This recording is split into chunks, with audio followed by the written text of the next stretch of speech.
नमस्कार दोस्तों।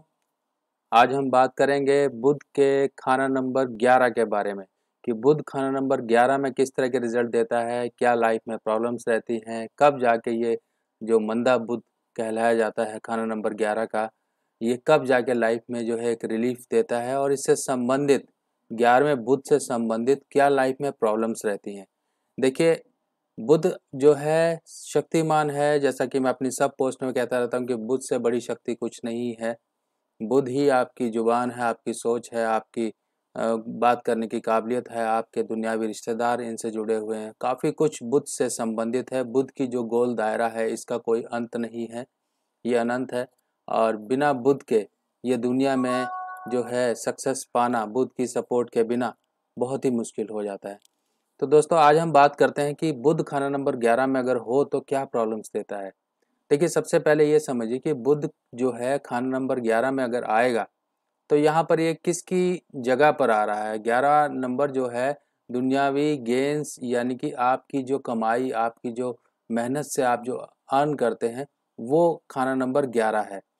अब खाना नंबर 11 के बारे में लाल किताब में साफ लिखा गया है कि अगर खाना नंबर 11 में जो है अच्छे ग्रह आएंगे तो वो बेतरतीब के होंगे, यानी कि उनकी हालात शक्की होगी। वो कभी अच्छा कभी मंदा, अगर वो खराब है तो वो खराब रिजल्ट ही देंगे। अब खाना नंबर 11 में अगर बुध है तो यहाँ पर हमें बृहस्पति को भी देखना पड़ेगा, क्योंकि यहाँ पर बृहस्पति जो है बेहैसियत न्याय करता है। अब यहाँ पर शनि का भी घर है, पर जब यहाँ पर बुध जो है बृहस्पति यानी कि अपने दुश्मन के घर में आएगा, तब यहाँ पर बुध जो होगा खराब होगा। अब बुध खराब होगा तो ये सारी चीज़ों पे आपके इम्पैक्ट डालेगा और आपने कई लोगों को देखा होगा कि वो लाइफ के जो है इतना टाइम बिता देते हैं, उनकी लाइफ में स्ट्रगल ही स्ट्रगल रहता है। उनके पैसे नहीं जुड़ पाते हैं, उनसे लोगों से उनकी कम्युनिकेशन सही नहीं रह पाती। कमाई तो होती है पर जुड़ता कुछ नहीं है। उनके लोग रिश्तेदार उनको परेशान करते हैं, उनसे उनको 11वें बुध वालों को लोगों का सपोर्ट नहीं मिल पाता। ऐसा इसीलिए होता है क्योंकि हर एक ग्रह की एक मियाद मानी गई है और बुध की भी जो मियाद है वो 34 साल है। तो कई बार जो होता है कि आपने देखा होगा कई लोग जो उनकी आधी उम्र होती है वो काफ़ी मेहनत करते हैं, फिर अचानक से उनका जो है समय बदलता है और कई बार अचानक से बदलता है, कई बार धीरे धीरे बदलता है, मगर बदलता ज़रूर है, क्योंकि वो जो नेगेटिव इम्पैक्ट यानी कि खराब ग्रह का असर उसके ऊपर पड़ रहा था, उसकी मियाद पूरी हो चुकी होती है। यानी कि एक कैदी ने जो उसको सज़ा मुकर्रर की गई थी वो उसने पूरी कर ली। तो यही एक कंसेप्ट है कि बुध 34 साल अपनी उम्र तक जो है इंसान के लिए काफ़ी मनहूस कहलाया जाता है और काफ़ी प्रॉब्लम्स देता है। अब अगर बुध जो है खराब है तो उससे संबंधित रिश्तेदार यानी कि बहन, बुआ, मौसी, उनके साथ जो है उसके संबंध सही नहीं रहेंगे, या फिर वो लोग प्रॉब्लम में रहेंगे, या फिर आपको दांतों या नाड़ियों संबंधित दिक्कत रहेगी, या आपको फाइनेंस की दिक्कत रहेगी, आपकी बोलबानी इतनी इफेक्टिव नहीं होगी कि सामने वाले को कन्विंस कर पाए। आपको जो है हर जो लाइफ में हर जगह जगह पड़ाव पड़ाव पे आपको फेलियर्स ही मिलते रहेंगे। ये सब चीज़ें बुध देता रहता है। अब जो है मान लीजिए बुध खराब है और 34वें साल तक जो है लाइफ में इस तरह के इंडिकेशन आ रहे हैं कि बुध संबंधित जो है आपको प्रॉब्लम्स हो रही हैं, पर 34 साल के बाद जब दौरा बदलेगा तब उस समय बुध का जो एक नेगेटिव इम्पैक्ट है वो कम हो जाएगा। कई बार ये चीज़ें कम हो जाती हैं, कई बार ये चीज़ें अचानक से बदलती हैं। ये डिपेंड करता है कि आपकी कुंडली में और ग्रहों का सपोर्ट क्या है। क्या वो दूसरा जो दौरा शुरू हो रहा है वो दौरा जो है अच्छे ग्रह का है, ये भी चीज़ मैटर करती है। अब अगर मान लीजिए बुध 11वें में है और दूसरा घर खाली है, तो इसमें क्या होगा, जातक यानी कि हुनरमंद होगा, यानी कि उसके अंदर कैपेबिलिटी होगी पर उसको प्लेटफॉर्म नहीं मिलेगा। वो अपनी काबिलियत को जो है लोगों तक पहुंचा नहीं पाएगा। आपने देखा होगा कई लोग अ, आपने यूट्यूब पर भी देखा होगा कई तरह के जो सिंगर्स जैसे सोनू मंडल या कई तरह के जो सिंगर्स हैं जिनको प्लेटफॉर्म नहीं मिला अभी तक, और जाके आधी उम्र के बाद या आखिरी पड़ाव में उम्र के उनको प्लेटफॉर्म मिला। यही सब चीज़ें एक भाग्य चमकाने वाली होती हैं कि एक ऐसा लम्हा आता है उनके लाइफ में जो उनके भाग्य को परिवर्तन कर देता है। तो हर एक चीज़ें टाइम बाउंड होती हैं। इन चीज़ों को आप थोड़ा दिमाग से निकाल दीजिए कि चीज़ अगर मान लीजिए ऊपर वाले ने आपकी लाइफ में इतने समय का कष्ट लिखा है तो वो कष्ट आपको ही भोगना है। और आपके लिए ही वो लिखा गया है। बस आप कुछ प्रयासों के ज़रिए उन कष्टों को कम कर सकते हैं, अपनी लाइफ में कुछ थोड़े बहुत चेंजेस लाके ऊपर वाले की सहायता लेके रेमेडीज़ का सहायता लेके ऊपर वाले का नाम याद करके कुछ कष्टों को कम करके अपनी लाइफ में एडजस्टमेंट ला सकते हैं। पर ये मत समझिए कि आपकी लाइफ में ये प्रॉब्लम वाली चीज़ है तो इसको आप हटा सकते हैं। हटा कुछ नहीं सकते, ना तो हटाने वाला इसमें इस चीज़ की हैसियत रखता है, ना तो आप इस चीज़ के जो हैं काबिल हैं। बस आप कम या ज़्यादा कर सकते हैं। अब इसके बाद अगर हम बात करें कि बुध अगर 11 नंबर में है और तीसरा घर खाली। देखिए 11वें की मैंने यहाँ पे कंसेप्ट दी थी, यहाँ पे बुनियादी जो दृष्टियों का उसूल होता है कि जो अगर 11वें घर में कोई ग्रह है और तीसरा नंबर खाली है तो यहाँ पे ये एक दृष्टि संबंध स्थापित नहीं हो पाता। तीसरे घर के जो संबंध होता है वो 5वें से भी है, 9वें से भी है और 11वें से भी है। तो इन संबंधों को आपस में देखना पड़ता है। जैसे कि मैंने अभी पिछली पोस्ट में भी बात की थी, किसी ने कमेंट में पूछा कि सर 11वां तो तीसरे को भी देखता है।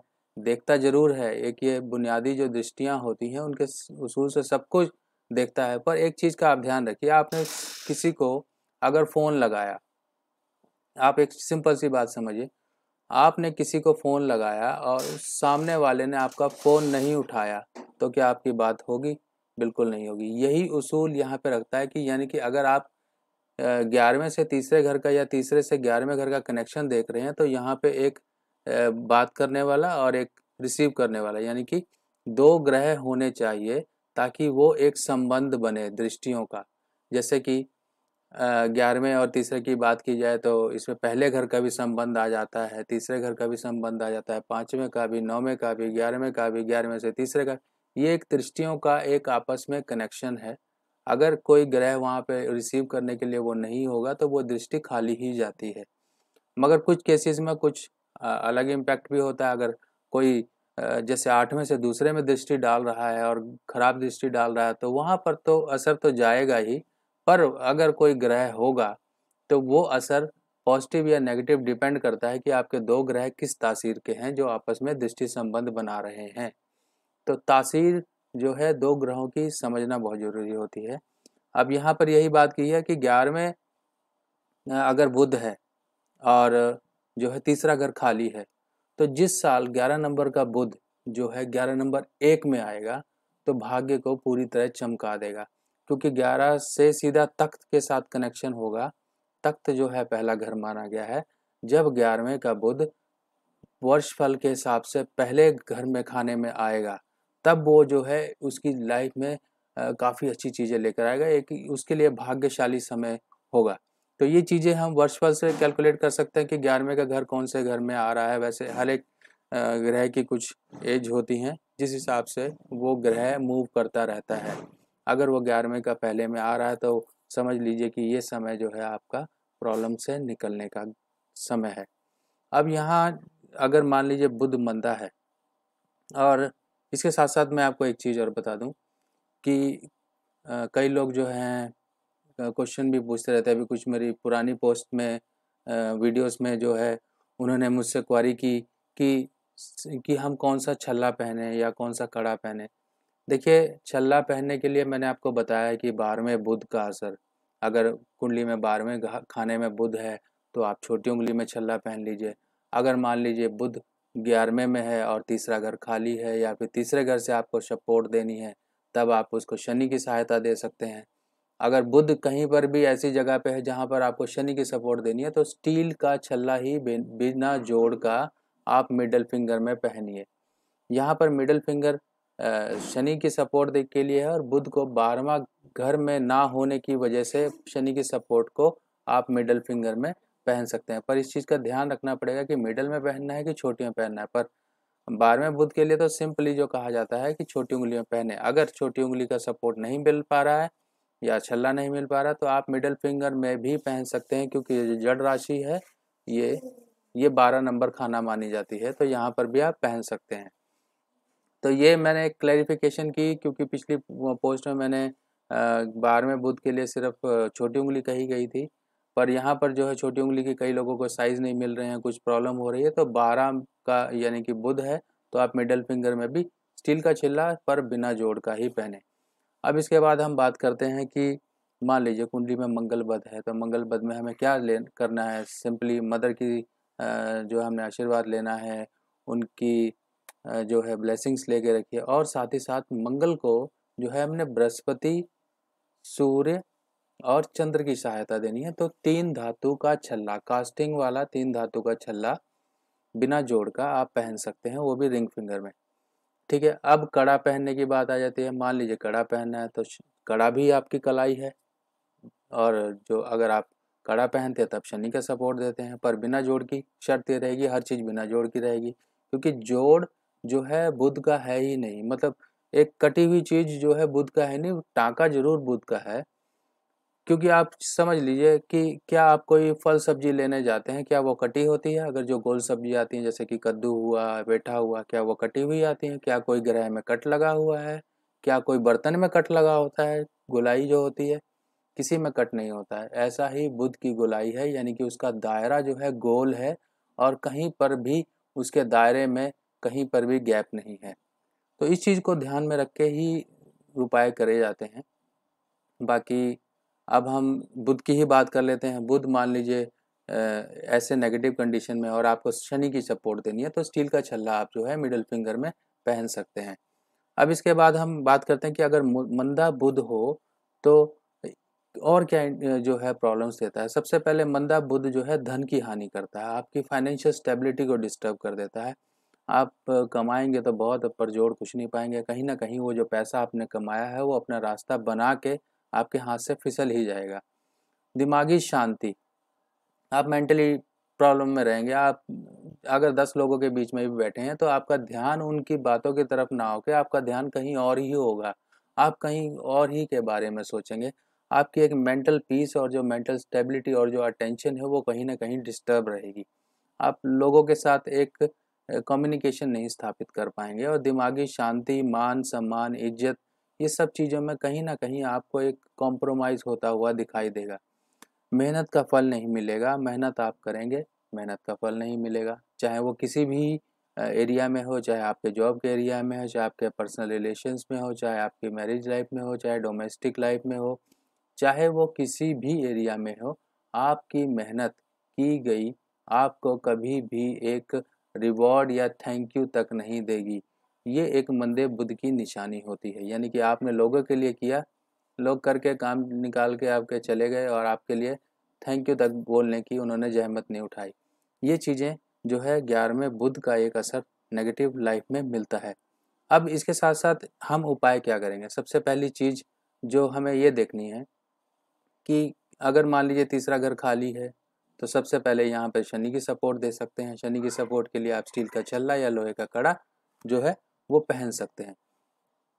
अब इसके साथ साथ क्या उपाय है कि हम 11वें बुध के लिए जो है एक जो गले में छेद वाला तांबे का पैसा डालने के लिए बोलते हैं कि तांबे का पैसा, वो भी छेद वाला, वो गले में पहना जाए खाकी धागे में। खाकी धागा, रील का धागा जो होता है वो आप बट के गले में पहन सकते हैं। वो पहन के रखिए, 34 साल उम्र तक डाल के ही रखिए, क्योंकि 34 साल उम्र तक ये नेगेटिव इम्पैक्ट जो है देता ही रहेगा। अगर बच्चों की बात करें तो उनकी स्टडी को डिफरेंट प्रॉब्लम में लाएगा, तो बड़ों की बात करें तो उनके करियर फाइनेंस को डिस्टर्ब करेगा। तो एक 34 साल का एक ये फेस जो होता है बहुत ही इंपॉर्टेंस रखता है लाइफ में, और इस फेस में जो है हमें इस बुध को कंट्रोल करना ही पड़ता है। जब हम सूर्य की सपोर्ट बुध को देंगे, यानी कि तांबा उसमें छेद किया हुआ जो बुध, अगर हम ये पहन के रखेंगे सूर्य बुध को मिलाकर, तो यहाँ पर बुध को सपोर्ट मिलेगी सूर्य से। ठीक है, अब इसके बाद ये एक तो ये रेमेडी हो गई।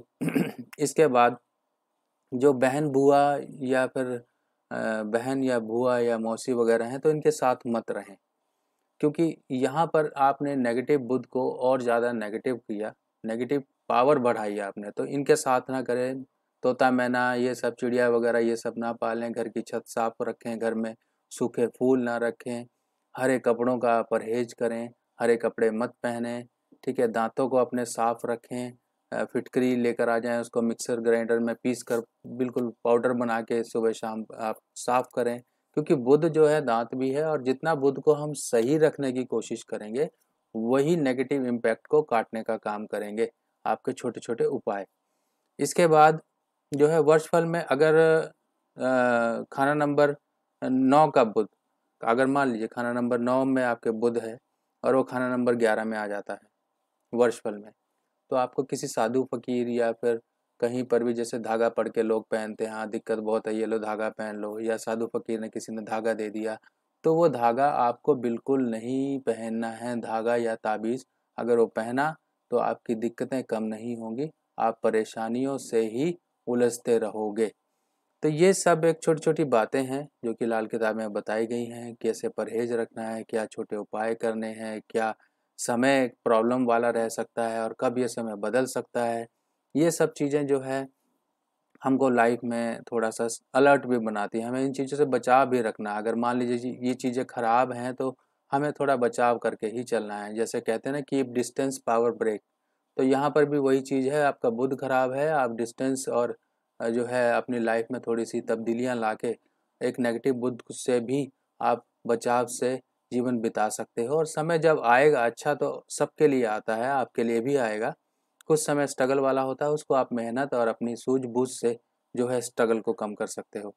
तो दोस्तों आई होप आपको ये मेरी पोस्ट अच्छी लगी होगी। बाकी मैं आपसे यही रिक्वेस्ट करूँगा, अगर अच्छी लगी हो, कुछ सीखने को मिला हो तो लाइक ज़रूर करें, अपने फीडबैक ज़रूर दें, अपना जो है सुझाव मुझे देते रहें ताकि मैं नेक्स्ट से नेक्स्ट पोस्ट में कुछ ना कुछ लेकर आता रहूँ। और इसके साथ-साथ मैं आपको सजेस्ट करूँगा कि अगर किसी ने किताब लेनी ही है, लाल किताब की, तो 1952 के पंडित बेनी माधव जी की जो लिखी हुई 2 वॉल्यूम सेट 1952 जो हैं, वही लें। और इसके अलावा अगर कोई और जो है पढ़ना चाहता है तो मैं आपको एक बुक का लिंक भी इसमें दे दूँगा। तो वो बुक पढ़िए, बहुत अच्छी है, उसमें काफ़ी लॉजिकल बातें हैं और ज़्यादा महंगी भी नहीं है, 300-400 की बुक है। वो आप पढ़िए, लाल किताब पे बेस है। कुमार अशांत जी की बुक है, वो भी बहुत अच्छी बुक है। बाकी जो गुरु जी की बुक्स हैं वो अभी सिर्फ स्टूडेंट्स के लिए बची हैं जो क्लास ले रहे हैं, क्योंकि संडे से पहली क्लास स्टार्ट है। बाकी जो नेक्स्ट लॉट बुक का अवेलेबल होगा वो अप्रैल या मई के आसपास अवेलेबल होगा। तब तक आप जो है 1952 लेके रखिए, कुमार अशांत की जो मैंने बुक अभी लिंक आपको डिस्क्रिप्शन में दूंगा वो आप खरीद सकते हैं। कोई क्वारीज हो सकती हैं वो पूछ सकते हैं, कोई आपके फीडबैक हो सकते हैं तो वो दीजिए, ताकि ऐसे ही सिलसिला चलता रहे इन्फॉर्मेशन का और लाल किताब का परिवार, और इन्फॉर्मेशन आप तक मिलती रहे। तो तब तक के लिए मुझे इजाज़त दीजिए, नेक्स्ट पोस्ट में फिर मिलेंगे, तब तक के लिए धन्यवाद।